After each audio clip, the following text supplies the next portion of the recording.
What we saw here today was an effort to terrorize. This clearly is an act of terror attempting to undermine our free press and leaders of this country through acts of violence. I want to make very clear that the people of New York City will not be intimidated, that we are going to go about our lives undeterred, because the very concept of terrorism is to change us, and we will not allow that to happen. You cannot be terrorized if you refuse to allow the terrorists to win.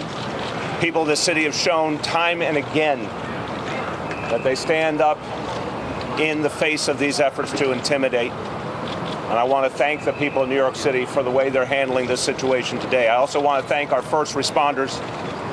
Commissioner, to you and all the men and women of the NYPD, thank you for your extraordinary efforts today. To FDNY, Office of Emergency Management, our state partners, our federal partners, everyone worked swiftly to address this situation and contain it. I also want to commend everyone at CNN for the professionalism with which they handled this very troubling incident.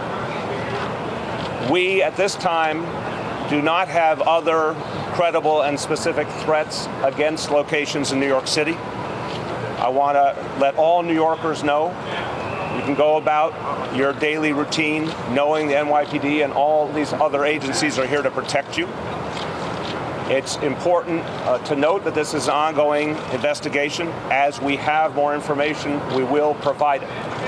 But I emphasize there is no specific threat against any other location in this city at this time.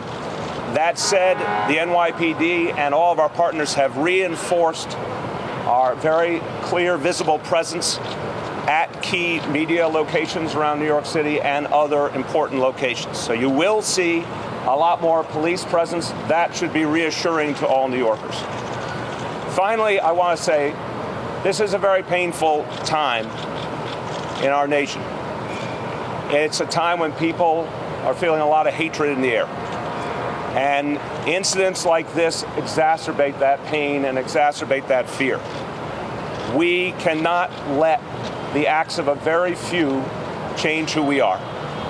It's really important at a moment like this to remember the vast majority of Americans, the vast majority of New Yorkers are good people trying to live in peace with each other. There are a few people, we don't know who they are today, but there are a few people trying to tear us apart through acts of violence. It is imperative that we ensure they fail.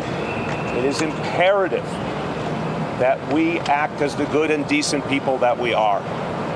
This is a moment in history that's painful, but it will pass.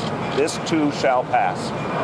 But today, the important point is everyone can rest assured the NYPD and all other agencies are out in force to protect the people of this city and to make sure that they can go about their lives safely.